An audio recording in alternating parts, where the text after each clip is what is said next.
Hello aspirants, कैसे हो सब? बढ़िया। आज अपन पढ़ने वाले हैं श्वसन और गैसों का विनिमय।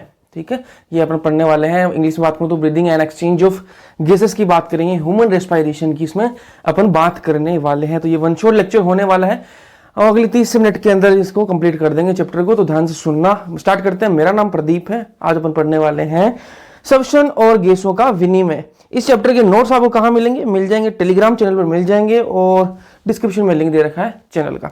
ठीक है, तो नोट्स डाउनलोड करने के लिए मत भागना, क्योंकि अभी अपलोड नहीं किया मैंने। जब तक लेक्चर नहीं देखोगे नोट्स नहीं मिलेंगे, तो लेक्चर देख लेना। तो भैया देखो, भोजन आपने किया या अपन किसमें पढ़ चुके हैं? डाइजेशन के अंदर पढ़ चुके हैं। तो डाइजेशन कैसे होता है? भोजन अपन ने किया, भोजन का क्या होता है? साधारण पदार्थ के अंदर उसको कन्वर्ट करते हैं। जो आपका भोजन है उसको अपन किसमें कन्वर्ट करते हैं? साधारण पदार्थ के अंदर उसको कन्वर्ट करते हैं। ठीक है, अब वो साधारण पदार्थ है वो कहां जाएगा? फिर रक्त के अंदर चला जाता है। ठीक है, अवशोषित होकर कहां चला जाता है? वो रक्त के अंदर चला जाता है और रक्त से वो कहां जाता है? कोशिका के पास चला जाता है। कहां चला जाता है? कोशिका तक चला जाता है। तो ये सारा अपन कहां पढ़ चुके हैं? डाइजेशन के अंदर पढ़ चुके हैं, पाचन के अंदर ये सारी चीजें पढ़ चुके हैं। अब कोशिका के पास चला गया, अपन को तो एनर्जी चाहिए ना। खाने का मतलब ये थोड़ा ना कि उसको कोशिका तक पहुंचा दिया। कोशिका क्या करेगी? एनर्जी बनाएगी, वो ऊर्जा बनाएगी। अपन शरीर को क्या चाहिए? खाना क्यों खा रहे हैं? एनर्जी के लिए। तो वो एनर्जी है ना, वो यहां बनेगी। कैसे बनेगी? देखो, कोशिका तक वो साधारण पदार्थ जो है वो चला गया। अब कोशिका में क्या होगा? साधारण जो पदार्थ है उससे एनर्जी कैसे बनाई जाएगी? साधारण पदार्थ को जब एनर्जी में तोड़ने के लिए किसकी जरूरत पड़ेगी? कोशिका को ऑक्सीजन की जरूरत पड़ेगी। किसकी जरूरत पड़ेगी जी? ऑक्सीजन की जरूरत पड़ेगी। और ऑक्सीजन कहां से मिलेगी? ऑक्सीजन कहां से मिलेगी? वातावरण से मिलेगी। कहां से मिलेगी? वातावरण से मिलेगी। तो ये वातावरण से क्या आई? ऑक्सीजन आ गई और किस में तोड़ दिया इसको? एनर्जी प्लस CO2 के अंदर तोड़ दिया। किसको? जो साधारण पदार्थ अपन ने जो खाना खाया था उसको साधारण पदार्थ में कन्वर्ट कर लिया, पाचन करके उसका अवशोषित करके उसको कोशिका तक पहुंचा दिया था। उसको किसमें कन्वर्ट कर दिया? किसके अंदर कन्वर्ट कर दिया? ऊर्जा और कार्बन डाइऑक्साइड के अंदर उसको कन्वर्ट कर दिया, एनर्जी और कार्बन डाइऑक्साइड के अंदर। तो ये अपन CO2 अपन को मिली है ना, इसको अपन कहां भेज देंगे? वातावरण के अंदर भेज देंगे। और वातावरण से अपन ने क्या ली थी? ऑक्सीजन ले ली। यहां तक बात क्लियर है ना? यहां तक बात क्लियर है कि भैया साधारण पदार्थ को अपन ने एनर्जी प्लस CO2 के अंदर इसको तोड़ा। एनर्जी अपन ने काम में ले ली, CO2 अपने काम की थी नहीं, तो CO2 को वातावरण के अंदर भेज दी। और इस रिएक्शन के लिए साधारण पदार्थ को एनर्जी और CO2 में तोड़ने के लिए अपन को ऑक्सीजन की जरूरत थी। उसको अपन ने क्या से ले लिया? उसको अपन ने ले लिया वातावरण से, अपन ने उधार ले ली। ठीक है, ये जो है ना, इसी को क्या बोलते हैं? श्वसन कहते हैं। इसी को क्या बोलते हैं? श्वसन कहते हैं। ठीक है, जो है आप ऊपर देख रहे हो ना, ये जो प्रोसेस हुई है, ठीक है, कोशिका के अंदर, इसी को क्या बोलते हैं? श्वसन बोलते हैं। ठीक है, और इस तंत्र को क्या बोलते हैं? श्वसन तंत्र बोलते हैं। क्या बोलते हैं जी? श्वसन तंत्र बोलते हैं। अब आगे चलते हैं, बात करेंगे श्वसन के अंग। ठीक है, श्वसन के अंग की बात कर लेते हैं। तो अलग अलग जो ऑर्गेनिज्म है उनके अंदर अलग अलग है। तो अपन फाइलम वाइज बात करेंगे, जो अपन एनिमल किंगडम के अंदर भी पढ़ेंगे, लेकिन आपकी एनसीईआरटी के अंदर इस चैप्टर के अंदर दे रखे हैं, तो यहां पे अपन करने वाले हैं। पोरीफेरा जो फाइलम है इसके अंदर क्या है? डिफ्यूजन होता है। क्या होता है? डिफ्यूजन। हिंदी में बात करूं तो विसरण होता है। क्या होता है? विसरण होता है। सिलेंट्रेटा के अंदर भी डिफ्यूजन होता है। टिनोफोरा के अंदर श्वसन के लिए कोई काम नहीं है। ठीक है, इसके अंदर श्वसन के लिए कोई भी अंग नहीं है, अब्सेंट है यहां पर। ठीक है, प्लेटिहेल्मिन्थिस की बात करें तो वही डिफ्यूजन होता है। एस्केल्मिन्थिस डिफ्यूजन, एनेलिडा मोइस्ट क्यूटिकल होंगे। यहां पर क्या होंगे? Moist cuticle. ठीक है, आगे बात करें आर्थ्रोपोडा के अंदर, तो आर्थ्रोपोडा के अंदर इसके अंदर अलग अलग टाइप के हैं। तो प्रॉन्स की बात करें आर्थ्रोपोडा के अंदर, तो किसके अंदर होते हैं? गिल्स।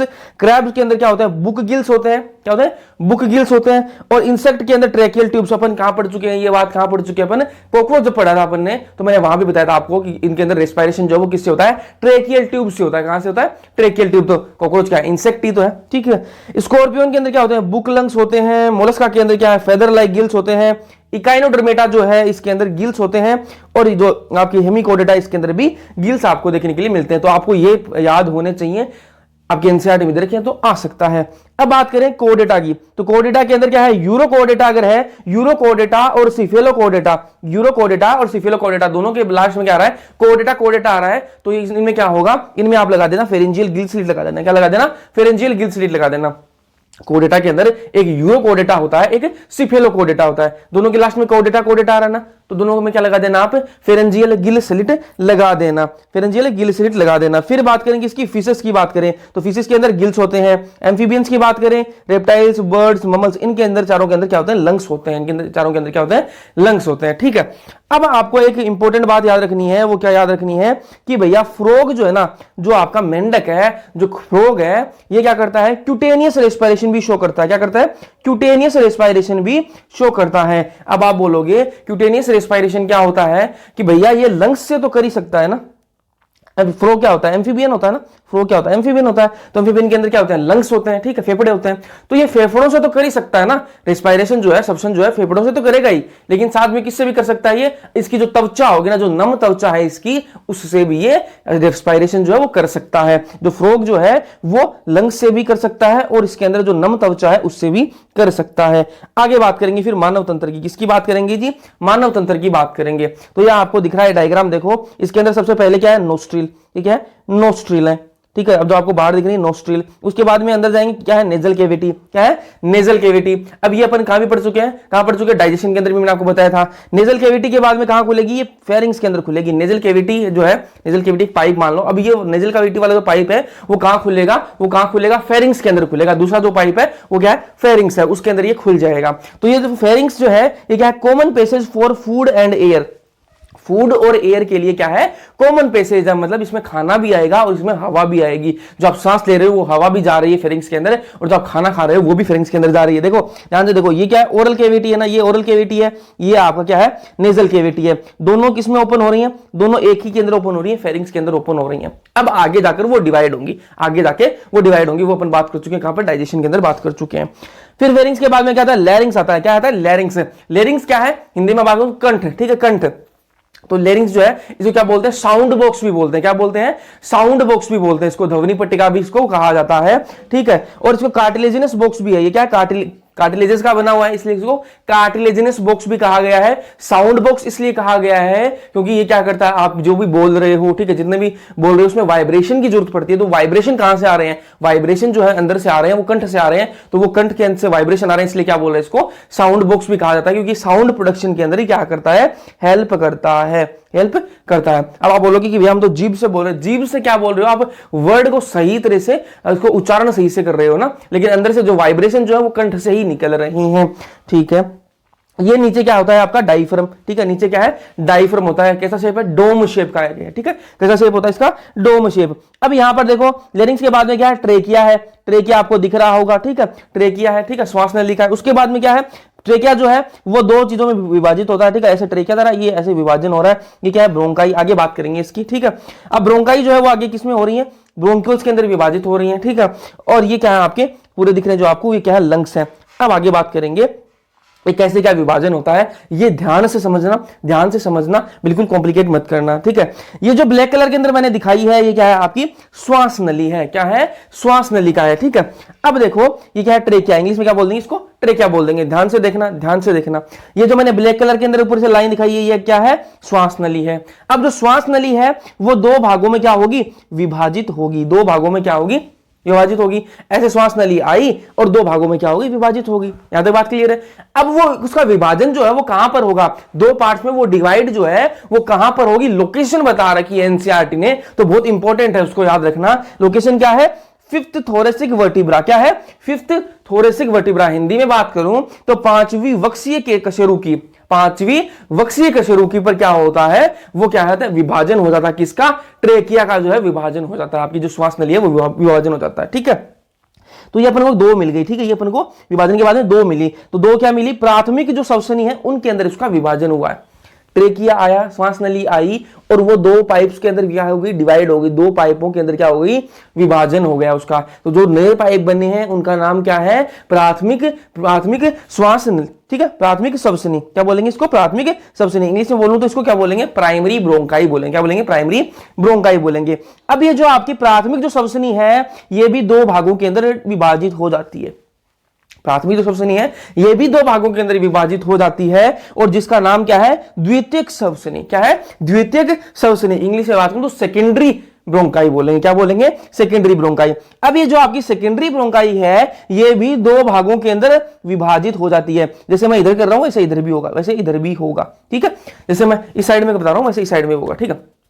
तो भैया ये भी क्या हो जाएगी आपकी, ये जो सेकंड द्वितीयक जो सवसनी है ये भी दो भागों के अंदर विभाजित होगी, जो इसको क्या बोलेंगे, जो नई बनी इसको क्या बोलेंगे, तृतीयक सवसनी बोल देंगे। क्या बोलेंगे, तृतीयक सवसनी बोलेंगे। और इंग्लिश में बात करें तो टर्सरी ब्रोंकाई बोलेंगे। क्या बोलेंगे, टर्सरी ब्रोंकाई बोलेंगे।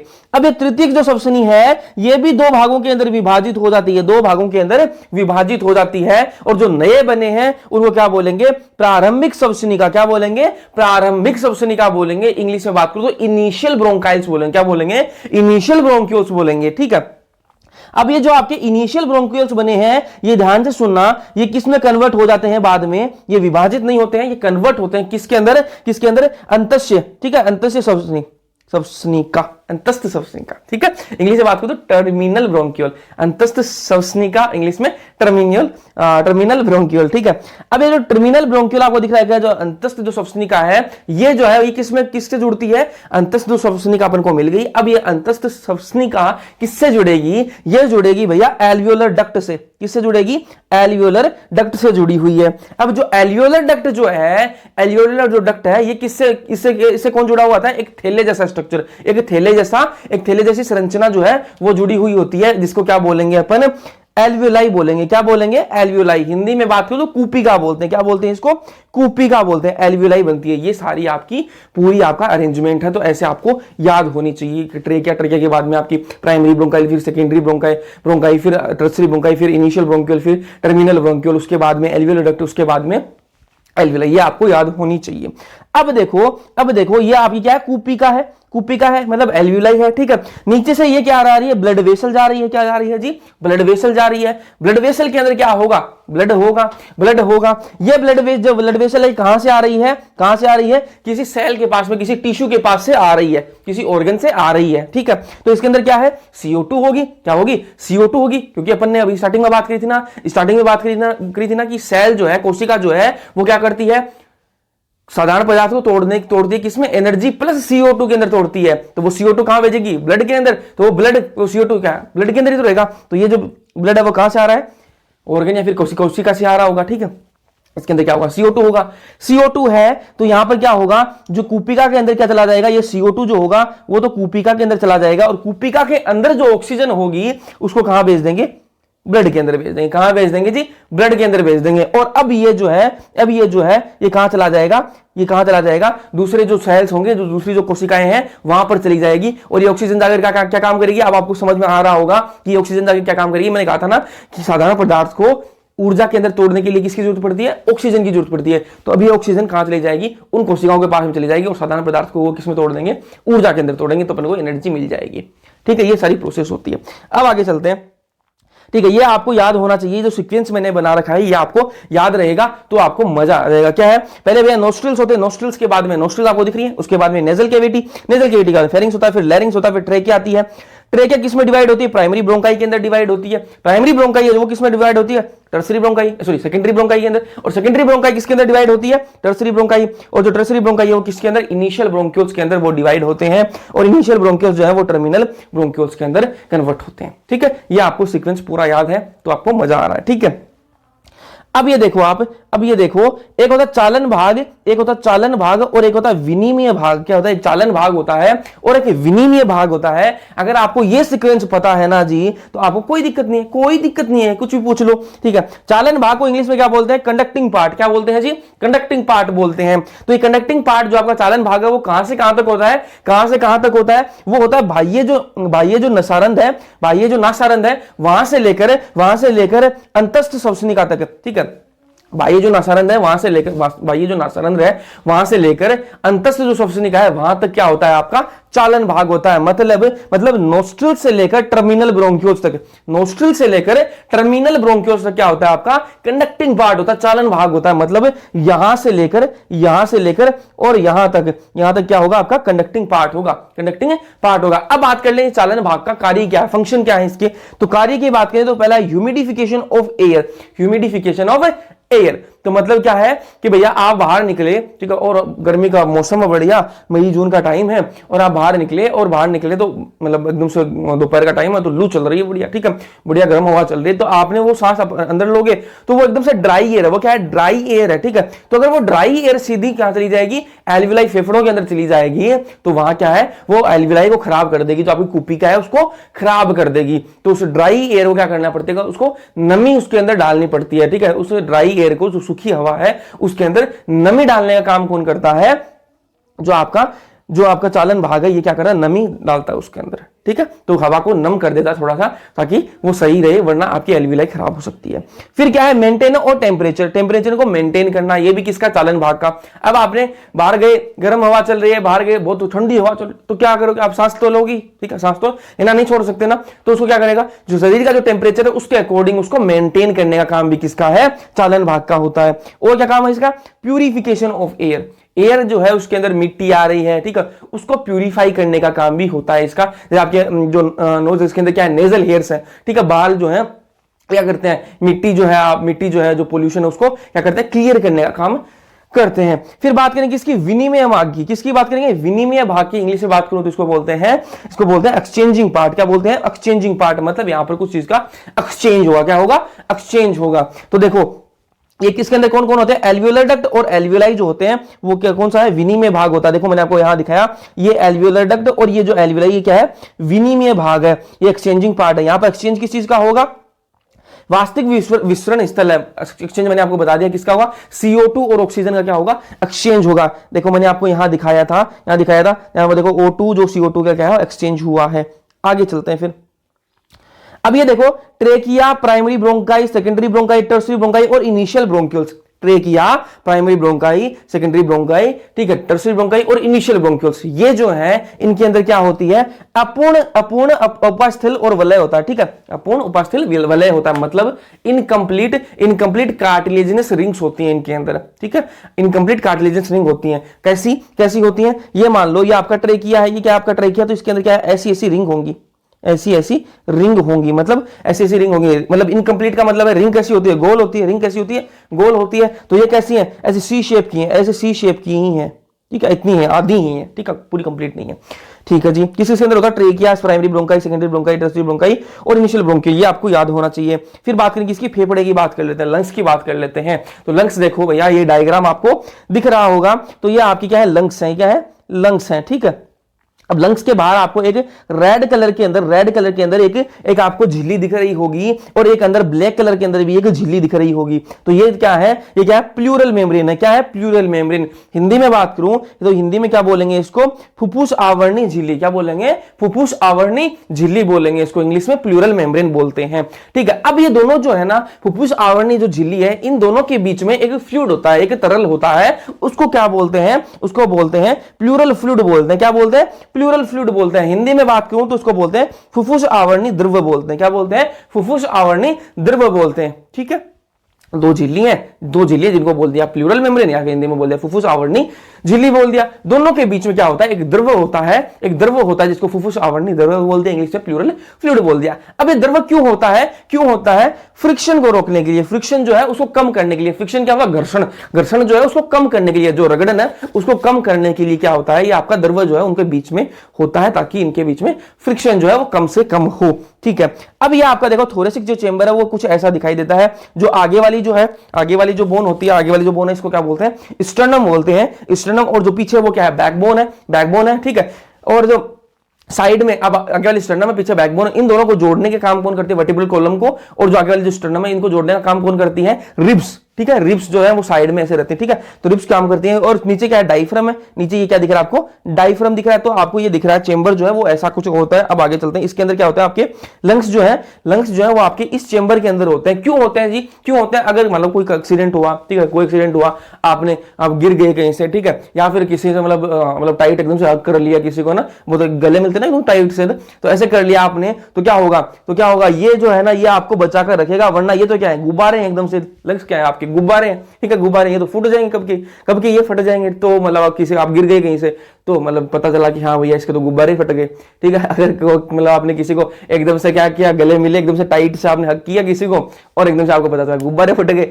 फिर आगे चलते हैं, बात करेंगे अंतःश्वसन और निःश्वसन की बात कर लेते हैं। अंतःश्वसन क्या है? इंस्पायरेशन, और निःश्वसन क्या है? एक्सपायरेशन। ठीक है, कैसे क्या होता है पूरी प्रोसेस ध्यान से सुनना, नोट्स में ये नहीं मिलेगा ना आपको, तो ध्यान से समझो आप पहले, है ना। तो अंतःश्वसन कैसे होता है, इंस्पायरेशन जो वो होता कैसे, पहले देख लो। ऑक्सीजन कहां है? एटमॉस्फेयर के अंदर, वातावरण के अंदर क्या है? आपकी ऑक्सीजन प्रेजेंट है। ऑक्सीजन कहां है? वातावरण के अंदर आपकी ऑक्सीजन है। तो उसको अपन को क्या लाना है? अंदर लाना है, अंदर लाना है। अब कैसे लाएंगे? कैसे लाएंगे? अपन क्या करना पड़ेगा, अपन कुछ ऐसा करें कि जो एटमॉस्फेरिक प्रेशर है, जो वातावरण के अंदर जितना प्रेशर है, उससे कम किसके अंदर कर दें अपन? लंग्स के अंदर उससे कम प्रेशर कर दें। ठीक है, उससे कम प्रेशर कर दें। वातावरण के अंदर जितना प्रेशर है उससे कम प्रेशर अगर अपन किसके अंदर कर दें? लंग्स के अंदर कर दें, तो हवा जो है, जो ऑक्सीजन है, वो ऑटोमेटिक अंदर जाने की कोशिश करेगी, क्योंकि ज्यादा प्रेशर से वो कम प्रेशर की तरफ जाने की कोशिश करेगी। तो अगर प्रेशर अपन लंग्स के अंदर कम कर दें एटमॉस्फेरिक प्रेशर के मुकाबले में, तो हवा अंदर आएगी। ये बात अपन को पता चल गई। लेकिन अब करें कैसे? कम कैसे करें प्रेशर को? आपने बोल तो दिया कि भैया कम कर दो प्रेशर, लेकिन प्रेशर लंग्स का मैं कैसे कम करूं? मेरे पास ऐसा क्या साधन है कि मैं कम कर दूं? ठीक है भैया, प्रेशर कम करने के लिए तेरे पास कोई साधन नहीं है, मान ली बात है, लेकिन प्रेशर कैसे कम कर सकते हैं, इसका भी एक जुगाड़ है। आपको एक फॉर्मूला पढ़ा होगा आपने, PV equals to NRT, PV equals to NRT. अब आप बोलोगे भैया कहां आप ले आए बीच में PV equals to NRT biology में? पीवी इक्वल्स टू एनआरटी आपने पढ़ रखा होगा। तो भैया यहां पर देखो एनआरटी जो है मान लो कांस्टेंट है, ठीक है, कांस्टेंट है, तो पी क्या है? वो इनवर्सली प्रोपोर्शनल हो जाएगा किसके? वॉल्यूम के। प्रेशर जो है वो इनवर्सली प्रोपोर्शनल है किसके? वॉल्यूम के। अगर मैं वॉल्यूम बढ़ा दूं, अगर मैं वॉल्यूम बढ़ा दूं, तो प्रेशर जो है वो कम हो जाएगा ना, प्रेशर जो है वो कम हो जाएगा। तो अगर मेरे पास साधन नहीं है इस प्रेशर को कम करने का, लेकिन मैं अगर इस लंग्स की जो है वॉल्यूम बढ़ा दूं, वॉल्यूम बढ़ा दूं, तो क्या होगा? प्रेशर ऑटोमेटिकली कम हो जाएगा और बाहर की जो हवा है वो अंदर अपने आप आ जाएगी। ठीक है, अब करेंगे कैसे? ये वॉल्यूम है बढ़ाएंगे कैसे, वो देख लो। नीचे क्या है? ये डायफ्राम है, नीचे ये क्या है? डायफ्राम है। ये कैसे है? डोम शेप का है, ऐसे है, डोम शेप का है, ठीक है, डायफ्राम है। अगर मैं इस डायफ्राम को ऐसे सीधा कर दूं, अगर मैं ये डायफ्राम जो है वो ऐसे है, ऐसे है, इसको मैं अगर ऐसे कर दूं, ठीक है, ऐसे कर दूं, तो ये डायफ्राम क्या है? नीचे आएगा। डायफ्राम क्या है? नीचे आएगा, नीचे आ जाएगा। ठीक है, अगर सीधा कर दूं तो डायफ्राम नीचे आएगा, तो नीचे आएगा तो लंग्स के अंदर क्या होगी? वॉल्यूम जो है वो बढ़ जाएगी। लंग्स की क्या है? वॉल्यूम बढ़ जाएगी। पहली बात तो ये होगी, ठीक है, डायफ्राम को मैंने नीचे किया और जो वॉल्यूम है वो बढ़ गई, वॉल्यूम जो है वो बढ़ गई। तो वॉल्यूम कैसे? किस डायरेक्शन के अंदर बढ़ी है? इस डायरेक्शन के अंदर। ऊपर और नीचे के अंदर क्या बढ़ गई? देखो डायफ्राम ऐसे था, इसको मैंने जैसे नीचे किया तो जो लंग्स हैं उनके अंदर क्या बढ़ गई? वॉल्यूम बढ़ गई। कैसे बढ़ी? ऊपर की तरफ और नीचे की तरफ बढ़ गई। इसको क्या बोलेंगे अपन? Entero posterior. क्या बोलेंगे जी? एंटेरो पोस्टीरियर बोलेंगे, पोस्टीरियर। ठीक है, अब एक तो ये तरीका हो गया, ठीक है, एक तो ये हो गया। अब अपन को आगे पीछे भी बढ़ानी है, ऊपर नीचे बढ़ा दी, अपन ने डायफ्राम को नीचे किया तो ऊपर नीचे अपनी वॉल्यूम बढ़ गई। अब अपन आगे पीछे भी बढ़ा देंगे इसको, आगे पीछे भी लंग्स किया है, लंग्स बीच में, तो आगे पीछे भी इसको बढ़ाएंगे। तो आगे पीछे कैसे बढ़ा सकते हैं? आगे पीछे कैसे बढ़ा सकते हैं? ये देखो, ये स्टैंड मैंने आपको बताया था ना, ये देखो यहां पर क्या है? इनसे क्या जुड़ी हुई है? मसल्स भी जुड़ी हुई है। इनसे क्या है? मसल्स जुड़ी हुई है। जो रिब्स है इनसे क्या जुड़ी हुई है? मसल्स जुड़ी हुई है, जिनका नाम क्या है? Intercostal muscle. क्या है? कौन सी मसल है? Intercostal muscle. देखो इंटरकोस्टल मसल कैसे है? ये देखो ऐसे ऐसे ऐसे इंटरकोस्टल मसल। ठीक है, अब जो इंटरकोस्टल मसल्स के अंदर मैं चेंजेस लाऊंगा तो जो है आपकी जो वॉल्यूम है वो कैसे बढ़ेगी? आगे पीछे से बढ़ जाएगी ना, आगे पीछे बढ़ेगी, तो उसको क्या बोलेंगे अपन? डोर्सोवेंट्रल एक्सिस पर अपनी वॉल्यूम बढ़ गई। ऐसे वॉल्यूम अपनी बढ़ेगी तो प्रेशर होगा कम, प्रेशर होगा कम तो ऑक्सीजन जो है वो अंदर आएगी, ऑक्सीजन जो है वो क्या आ जाएगी? अंदर आ जाएगी। ये बात हो गई अपनी इंस्पायरेशन की। अपन को इंस्पायर मतलब ऑक्सीजन को अंदर ही तो लेना था, हवा को अंदर ही तो लेना था। ये हो गई अपनी इंस्पायरेशन, हो गई मतलब अंतःश्वसन हो गया। अब बात करें निःश्वसन की, तो निःश्वसन का क्या है? इसका उल्टा कर दो। इसका उल्टा क्या करेंगे जी? ये अपन ने हवा अंदर ले ली।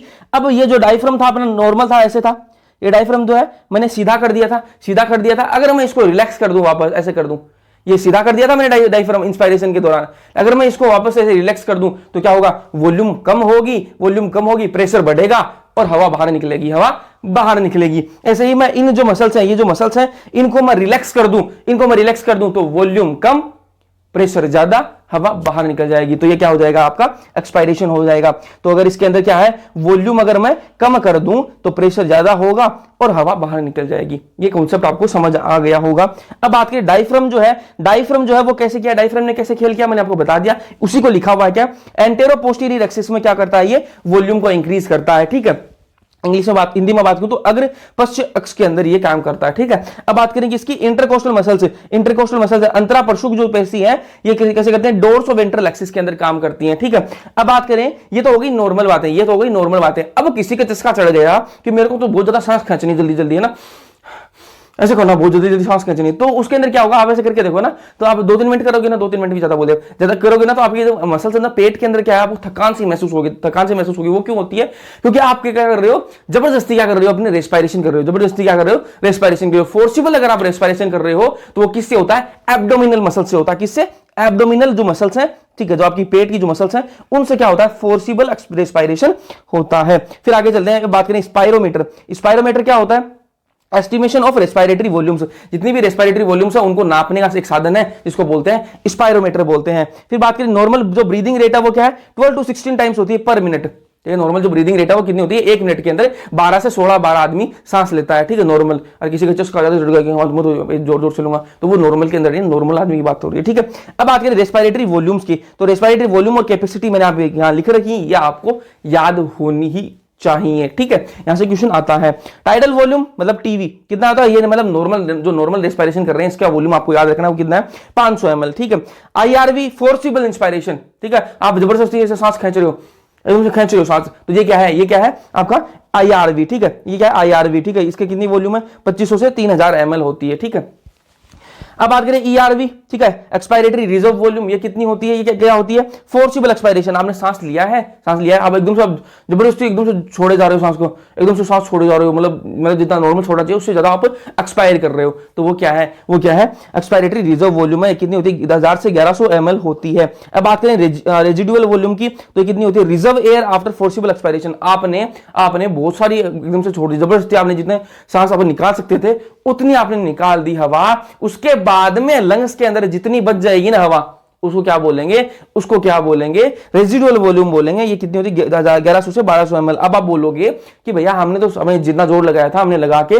और सांस को बाहर निकाल दिया, लेकिन अब वो वॉल्यूम जो है वो क्यों बची हुई है, वो इसलिए बची हुई है क्योंकि पता है ना, शरीर को पता है कि तू ऐसे काम करेगा, उल्टे सीधे काम करेगा, जो है ना, जो मतलब जबरदस्ती तू है हवा को बाहर निकालेगा, इसलिए वहां पर एक मैकेनिज्म दे रखा है कि ये तो उल्टी सीधे हरकतें करेगा, तो अपन को तो शरीर को बचा के रखना है, तो उसको क्या है, हवा को वहां रखा गया है। अगर सारी हवा निकल जाएगी तो आपके जो बलून है ना अंदर, जो फेफड़े हैं, वो ऐसे चिपक जाएंगे आपस में, क्या कर जाएंगे, कोलैप्स कर जाएंगे। तो वो कोलैप्स ना करें इसलिए क्या है, वो रेजिडुअल वॉल्यूम होता है अंदर ही। ठीक है, अब बात करें आईसी, तो आईसी क्या है, inspiratory capacity, forcible inspiration after normal expiration. आपने सांस जो है वो नॉर्मल छोड़ी है और नॉर्मल छोड़ने के बाद में आपने एकदम से गहरी सांस खींची, एकदम से बहुत ही फोर्सिबल एक्सपायरेशन किया, तो वो क्या है, आपकी इंस्पायरेटरी कैपेसिटी। ये क्या है, टीवी और आईआरवी को जोड़ दो, टीवी कितनी है, 500, और आपकी आईआरवी जो 2500 से 3000, इसको जोड़ दो, आपका आंसर आ जाएगा। इसी की बात करें तो क्या, forcible expiration after normal inspiration. सांस आपने ली नॉर्मल है, लेकिन आप एकदम से छोड़ रहे हो, जो वो एकदम से फोर्सिबल छोड़ रहे हो, तो वो क्या है, ईसी। ठीक है, ईसी मतलब एक्सपायरेटरी कैपेसिटी। इसके अंदर टीवी और ईआरवी को 500 और ईआरवी को 1000 और 1100 को जोड़ दो, आंसर आपका आ जाएगा। एफआरसी की बात करें, फंक्शनल रेजिडुअल कैपेसिटी, ये क्या है, reserve air after normal expiration. आपने एक्सपायरेशन नॉर्मल करी है, उसके बाद में आपने सांस जो है वो नॉर्मल छोड़ी है, उसके बाद में कितनी जो क्या है वो लंग्स के अंदर बची हुई है, उसको क्या बोलेंगे, फंक्शनल रेजिडुअल कैपेसिटी। ये ईआरवी प्लस आरवी को जोड़ देना। वीसी जो है वो क्या है, वाइटल कैपेसिटी। ये क्या है, forcible inspiration after forcible expiration. सांस आपने क्या ली है, सांस आपने छोड़ी है एकदम से फोर्सिबल तरीके से, जितना आप छोड़ सकते थे उतना छोड़ दिया आपने सांस से, उसके बाद में आप जितनी ले सकते हो उतनी ले रहे हो, तो ये क्या है, ये वाइटल कैपेसिटी है। टीवी, आईआरवी, ईआरवी को जोड़ देना, आपका आंसर आ जाएगा। टीएलसी जो है जोड़ लेना यार, नॉर्मल चीज है ना। टीएलसी जो है ये क्या है, total lung capacity, air in lungs after forcible inspiration. आपने सांस एकदम से खींची, तेज खींची है, और उसके बाद में कितनी एयर है लंग्स के अंदर, वो आपको क्या होती है, टीएलसी होती है, टोटल लंग कैपेसिटी। तो टीवी, आईआरवी, ईआरवी, आरवी को जोड़ देना। अब ये आपका देखना, अब ये जो मैकेनिज्म है ये आपको देखना है, क्या मैकेनिज्म है जी, ये देखना ध्यान से, कलर चेंज कर ले जाए, ओके ठीक है। ये क्या है, आपके लंग्स हैं, ये क्या है, आपका दिल है, हार्ट है, ठीक है, और यहां पर ये क्या है, आपके टिश्यूज हैं, ये क्या है, टिश्यूज हैं। तो लंग्स क्या करेंगे, लंग्स आपको पता है क्या करेंगे, जो ब्लड है उसके अंदर ऑक्सीजन डाल देंगे, ठीक है। यहां पर ऑक्सीजन आ गई, ये आ गई ऑक्सीजन, तो किसकी है, ये कौन सी वेन है, पल्मोनरी वेन है। ध्यान से सुनो, लंग्स से जो वेन आ रही है क्या है, पल्मोनरी वेन है, और उसके अंदर ब्लड कैसा है, ऑक्सीजनेटेड ब्लड है, कैसा है, ऑक्सीजनेटेड ब्लड है जी, ठीक है। अब ये जो पल्मोनरी वेन है ये कहां जाएगी, लेफ्ट लेफ्ट किसके अंदर जाएगी, लेफ्ट अट्रियम के अंदर जाएगी। किसके अंदर जाएगी, लेफ्ट अट्रियम के अंदर जाती है, लेफ्ट अट्रियम के अंदर जाएगी और यहां से ब्लड किसके अंदर आएगा, लेफ्ट वेंट्रिकल के अंदर आएगा और लेफ्ट वेंट्रिकल से सिस्टमिक आर्टरी निकलेगी। कौन सी आर्टरी निकलेगी, सिस्टमिक आर्टरी निकलेगी और यह आर्टरी जो है वो ब्लड कहां पर लेके जाएगी, टिश्यूज के पास में लेके जाएगी। बात क्लियर है। लंग्स से क्या निकली, पल्मोनरी वेन निकली और वो कहां गई, वो कहां गई, लेफ्ट आर्ट्रियम के अंदर गई और लेफ्ट आर्ट्रियम से वो लेफ्ट वेंट्रिकल के अंदर आ गया ब्लड। कैसा ब्लड है, ऑक्सीजनेटेड ब्लड, जिस ब्लड के अंदर ऑक्सीजन है वो वाला ब्लड है। अब वो लेफ्ट वेंट्रिकल से कहां जाएगा, सिस्टमिक आर्टरी के अंदर जाएगा। सिस्टमिक आर्टरी के अंदर क्या है, ऑक्सीजनेटेड ब्लड है। क्या है, ऑक्सीजनेटेड ब्लड है, ठीक है। और ये कहां पर आया है, टिश्यूज के पास में, टिश्यूज में मतलब सेल्स और टिश्यूज के पास में आएगा। और मैंने आपको बताया सेल्स और टिश्यूज में क्या होता है, जो साधारण पदार्थ है उनसे क्या एनर्जी बनाई जाती है, एनर्जी में ऑक्सीजन की जरूरत पड़ती है। तो यहां से भैया ये ऑक्सीजन जो है ये तो इसको दे देगा टिश्यूज को, और टिश्यूज के अंदर तो पहले CO2 बनी हुई है उसको इसके अंदर चली जाएगी। जो CO2 जो है वो कहां चली जाएगी, ब्लड के अंदर चली जाएगी।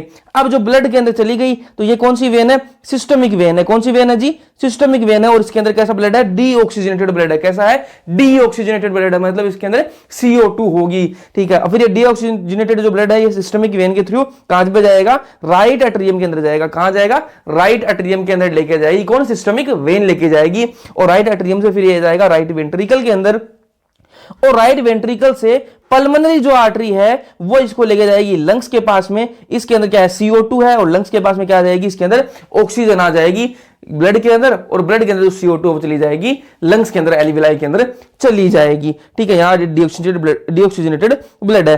अब ये डीऑक्सीजनेटेड जिसके अंदर ब्लड होगा वहां पर जो PO2 की जो है वो कितना होगा, 40 mm ऑफ Hg, ठीक है। और PCO2 कितना होगा, मतलब पार्शियल प्रेशर ऑफ CO2 ये कितना होगा, 45 mm ऑफ Hg, ठीक है। और जो PO2 ऑक्सीजनेटेड ब्लड के अंदर पार्शियल प्रेशर ऑफ O2 कितना होगा, 95 mm ऑफ Hg और पार्शियल प्रेशर ऑफ CO2 कितना होगा, 40 mm ऑफ Hg। फिर आगे बात करेंगे अपन, ठीक है। ये आपका दे रखा है। सब्सटेंस की बात करें O2 की, ठीक है। ऑक्सीजन जो है इसके अंदर वातावरण के अंदर इसकी क्या है, 159 क्या है इसकी mmHg क्या है, पार्शियल प्रेशर होता है इसका। वायु कुपिका के अंदर कितनी है, मतलब एल्विलाई के अंदर 104। ऑक्सीकृत जो रक्त है उसके अंदर 40 से मैंने आपको बता दिया, ठीक है। ऑक्सीकृत अनऑक्सीकृत रक्त के अंदर 40 होती है, ऑक्सीकृत रक्त के अंदर 95 होती है और उत्तक के अंदर 40 होती है, मैंने आपको बता दिया। अब बात करें CO2 की, तो CO2 जो है एटमॉस्फेयर के अंदर 0.3 और वायु कुपिका के अंदर 40, अनऑक्सीकृत रक्त के अंदर 45, ऑक्सीकृत के अंदर आपका 40 हो जाएगा और उत्तक के अंदर 45, ये मैंने आपको बता दी। अब ये वाला डायग्राम आप देखो, ये वाला डायग्राम देखो, ये क्या है, आपकी एल्विलाई है, ये क्या है आपकी एल्विलाई और नीचे ये क्या है, ब्लड वेसल। ये मैंने आपको बता तो दिया है लेकिन इसके अंदर 2-3 लेयर के नाम देखें तो वो देख लो। ये ऊपर वाली क्या है, ये क्या है, कुपिका भित्ति की सल की उपकला है। क्या है, कुपिका भित्ति की सल की उपकला है, मतलब एल्विलाई की जो है क्या है, ये क्या है, एपिथेलियम है, ठीक है। और फिर यहां पर देखो ये जो आपकी क्या है, ब्लड वेसल है और ब्लड वेसल की क्या है, रक्त कोशिका की अंतः उपकला है। क्या है, रक्त कोशिका की अंतः उपकला है, मतलब इसकी क्या है, एंडोथीशियम है, इसकी क्या है, एंडोथीशियम। और जो आपकी जो सल्की उपकला है और इसके जो अंतः कला है, दोनों के बीच में आधारीय तत्व है। क्या है, आधारीय तत्व है, ठीक है। दोनों के बीच में ये जो येलो कलर के अंदर दिख रहा है आपको, ये क्या आधारीय तत्व है।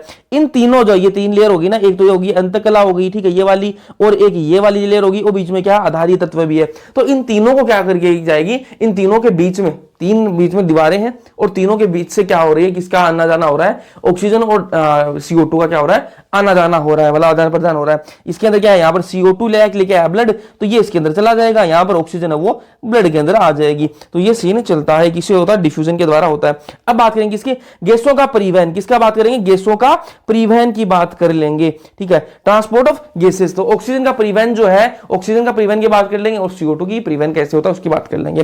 तो ऑक्सीजन जो उसका परिवहन, ऑक्सीजन का जो ट्रांसपोर्ट है वो कैसे होता है, 97% आरबीसी के थ्रू होता है। कैसे, 97% जो है ऑक्सीजन जो है वो कैसे ट्रांसपोर्ट होती है, RBC, red blood cells. Red blood cells के अंदर क्या होता है, हीमोग्लोबिन होता है। क्या होता है, हीमोग्लोबिन होता है। और हीमोग्लोबिन और ऑक्सीजन जो है वो दोनों साथ साथ रहते हैं, मतलब ऐसे समझ लो कि जेठालाल बबीता है, ठीक है। तो जहां पर बबीता जी दिख गई तो वहां पर जेठालाल तो पहुंचेगा गुड मॉर्निंग बोलने। तो सेम वही है, ये मान लो कि क्या है, HB क्या है, बबीता है, और जो ऑक्सीजन है वो क्या है, जेठालाल है। तो ऑक्सीजन किसके पास जाएगी, हीमोग्लोबिन के पास जाती ही है, ठीक है। अब 3% जो है, 3% ऑक्सीजन प्लाज्मा के थ्रू, 97% आरबीसी, 3% प्लाज्मा के थ्रू होती है। अब बात करें CO2 परिवहन की, किसकी बात करें, CO2 परिवहन।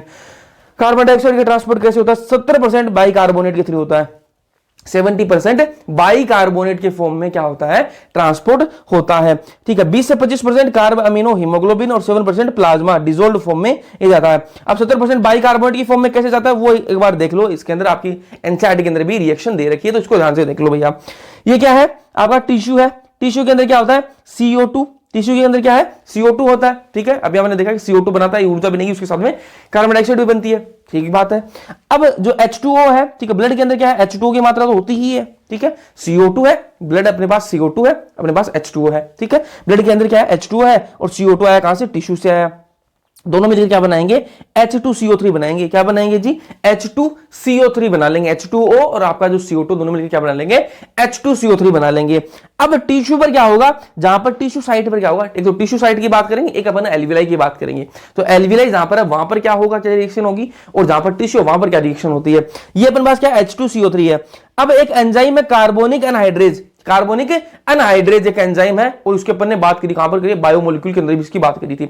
तो कार्बोनिक जो एनहाइड्रेज है ये क्या करेगा, H2CO3 को किसमें तोड़ेगा, HCO3 नेगेटिव और H+ की फॉर्म में इसको तोड़ देगा। किसकी फॉर्म में, HCO3 नेगेटिव प्लस H+ की फॉर्म में इसको तोड़ देगा।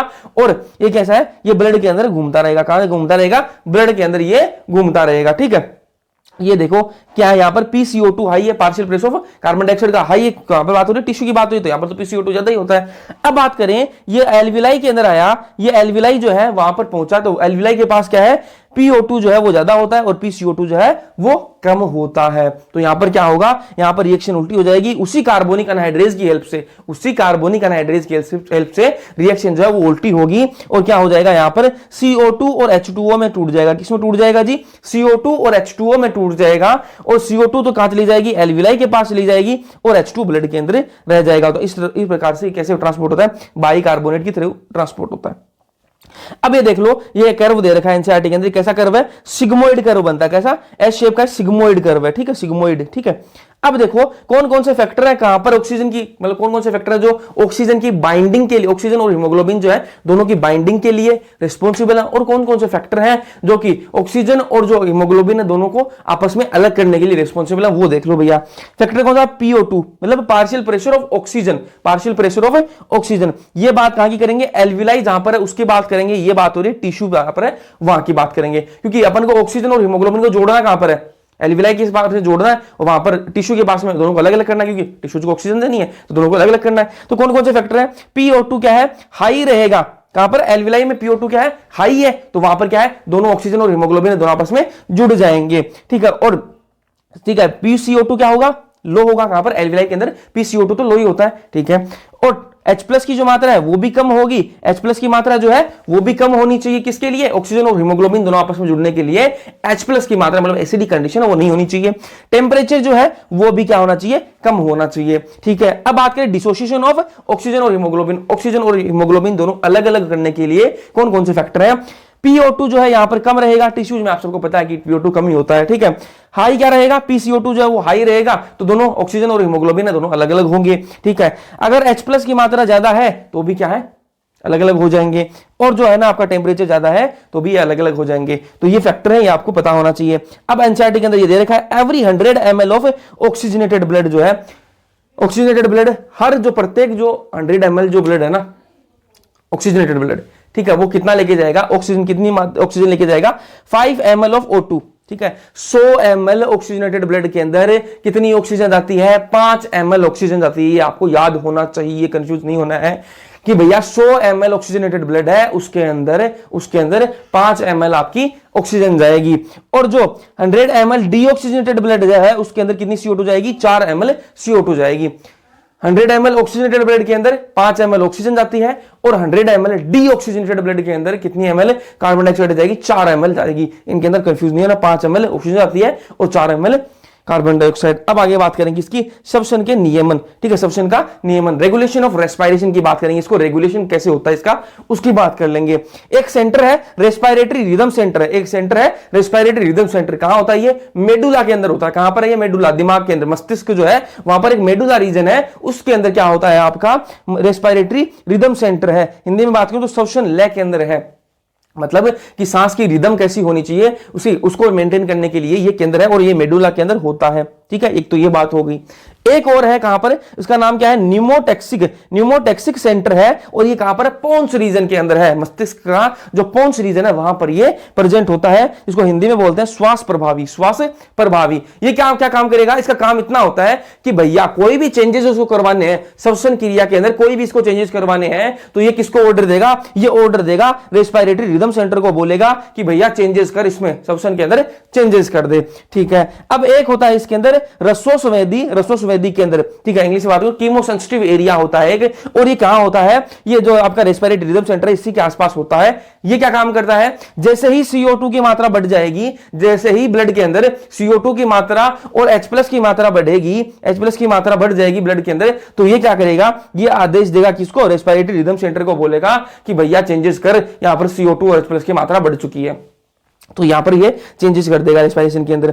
एक होती है संवेदी संरचनाएं, कौन कौन सी, एओर्टिक आर्क और कैरोटिड आर्टरी, ठीक है, ये भी सेम काम करती है। अगर CO2 और H+ की मात्रा बढ़ गई तो ये भी क्या इसको ऑर्डर देंगी, रेस्पिरेटरी रिदम सेंटर को ऑर्डर देंगी, और वो क्या इसको बोलेंगे कि भैया जो रेस्पिरेशन है उसके अंदर चेंजेस कर। ठीक है, अब यहां पर देखो CO2 की बात होगी, H+ की बात होगी, कहीं भी ऑक्सीजन का नाम आएगा, कहीं भी नहीं आया ऑक्सीजन का नाम, तो मतलब क्या है कि रेगुलेशन ऑफ जो रेस्पिरेशन है, रेस्पिरेशन के रेगुलेशन के अंदर ऑक्सीजन की भूमिका नहीं होती है, ऑक्सीजन की कोई भूमिका नहीं होती, कार्बन डाइऑक्साइड और H+ की भूमिका होती है, लेकिन ऑक्सीजन की कोई भूमिका नहीं होती रेगुलेशन ऑफ रेस्पिरेशन के अंदर। फिर आगे चलते हैं, ये श्वसन के विकार है, रेस्पिरेटरी डिसऑर्डर्स। पहला क्या है, दमा, अस्थमा, ठीक है, अस्थमा में क्या होता है, श्वसनी और श्वसनिकाओं की शोध के कारण श्वासन के समय गड़गड़ाहट होती है तथा श्वास लेने में कठिनाई होती है। इसके अंदर क्या होगा, अस्थमा जिसके है या फिर जिसके दमा, मतलब दमा हिंदी में, तो दमा जिसके भी है तो उसको क्या होता है, जैसे वो सांस लेता है ना तो उसके अंदर क्या होती है, गड़गड़ाहट महसूस होती है, मतलब साउंड सा निकलता है, ठीक है, मतलब खड़खड़ का साउंड सा निकलता है, और उसको क्या बोलते हैं, इससे क्या होता है, उसके अंदर सांस लेने में भी उसको प्रॉब्लम होती है। तो अस्थमा का ये मतलब देखने के लिए मिल जाती है अस्थमा। तो फिर क्या है, श्वसनी शोथ इंग्लिश में बोलेंगे ब्रोंकाइटिस। ये क्या आ रही है, यह श्वसनी की शोथ है जिसके विशेष लक्षण श्वसनी के में सूजन तथा जलन होना, ठीक है, इसमें क्या होता है, श्वसनी जो है उसके अंदर क्या होता है, जलन होने लग जाएगी, सूजन आ जाएगी, और जिससे लगातार जो है वो खांसी होने लग जाती है। तो ये क्या है, ब्रोंकाइटिस है, वो क्या है, ब्रोंकाइटिस। फिर बात करें किसकी, एम्फाइसेमा, इसको हिंदी में क्या बोलते हैं, वात स्फीति, क्या बोलते हैं, वात स्फीति, ठीक है, इंग्लिश में एम्फाइसेमा। इसके अंदर क्या होता है, एक चिरकालिक रोग है, ठीक है, जिसमें क्या होता है, कुपिका भित्ति जो है वो अस्थिग्रस्त हो जाती है, जिससे गैस विनिमय सतह जो है वो घट जाती है, और धूम्रपान इसका मुख्य कारक है। ठीक है, इसके अंदर क्या होता है, जो आपकी जो कुपिका है उसकी जो सरफेस एरिया है ना, जो सतह है वो क्या है, कम हो जाती है, वो क्या है, अस्थिग्रस्त हो जाती है, मतलब वो खराब हो जाती है, और उससे क्या होता है, जो गैसों का जो विनिमय है वो कम हो जाएगा। और किसकी वजह से होता है, सिगरेट स्मोकिंग जो है, जो लोग सिगरेट पीते हैं, बीड़ी पीते हैं ना, उनके अंदर ये देखने के लिए मिलता है, तो सिगरेट नहीं पीनी चाहिए। ठीक है, फिर बात करें किसकी, व्यावसायिक श्वसन रोग, व्यावसायिक जो श्वसन रोग है, इंग्लिश में बात करें ऑक्यूपेशनल जो रेस्पिरेटरी डिसऑर्डर है, वो क्या है कि मतलब कुछ लोग ऐसे इंडस्ट्रीज के काम करते हैं, कुछ लोग ऐसे उद्योगों के अंदर काम करते हैं जहां पर क्या है धूल मिट्टी जो है वो बहुत ज्यादा उड़ती है वहां पर, और कुछ लोग मतलब ऐसे मान लो सीमेंट फैक्ट्री के अंदर कोई काम कर रहा है, तो वहां पर क्या है, स्टोन की ग्राइंडिंग होती है, स्टोन की क्या होती है, ग्राइंडिंग होती है, मतलब पत्थर को क्या करता है, पीसा जाता है, पत्थर को क्या जाता है, पीसा जाता है। तो वहां पर जो वर्कर काम कर रहे हैं ना, अगर वो मतलब प्रिकॉशन सही नहीं ले रहे, मतलब मास्क वगैरह का यूज नहीं कर रहे, तो क्या होता है, अगर वो लगातार ऐसी इंडस्ट्री में काम करते जाएंगे तो एक टाइम ऐसा आएगा कि उनके अंदर जो है क्या फाइब्रोसिस हो जाएगा, क्या हो जाएगा, फाइब्रोसिस हो जाएगा, और उनके जो रेस्पिरेटरी जो लंग्स हैं वो एकदम से खराब हो जाएंगे। तो ऐसे लोगों के लिए सलाह यही है कि मास्क पहने, सुरक्षित रहें। ठीक है, ये अपना चैप्टर हो गया कंप्लीट। मिलेंगे नेक्स्ट लेक्चर के अंदर, जैसा भी आपको लगे बताना, फीडबैक जरूर से देना कमेंट सेक्शन के अंदर। नोट्स आपको मिल जाएंगे टेलीग्राम चैनल पर, तो नोट्स के लिए ऐसे भागा मत करो ना, पहले लेक्चर देखा तभी नोट्स समझ में आएंगे, ऐसे नहीं समझ में आएंगे। और वीडियो को लाइक कर देना, अपने दोस्तों के साथ में, इतने दोस्त आपकी तैयारी करते हैं तो उनके साथ में शेयर करो, और थोड़ा सब्सक्राइब बढ़ाओ, अपने दोस्तों के साथ में शेयर कर देना। और जैसा भी आपको लगे बताना, डिस्क्रिप्शन में टेलीग्राम चैनल का लिंक दे रखा है, वहां पर ज्वाइन जरूर से कर लेना, और डिस्कशन ग्रुप का भी वहीं मिल जाएगा आपको टेलीग्राम चैनल का, तो वहां उसको भी ज्वाइन कर लेना। मिलते हैं नेक्स्ट लेक्चर के अंदर, तब तक के लिए पढ़ते रहो।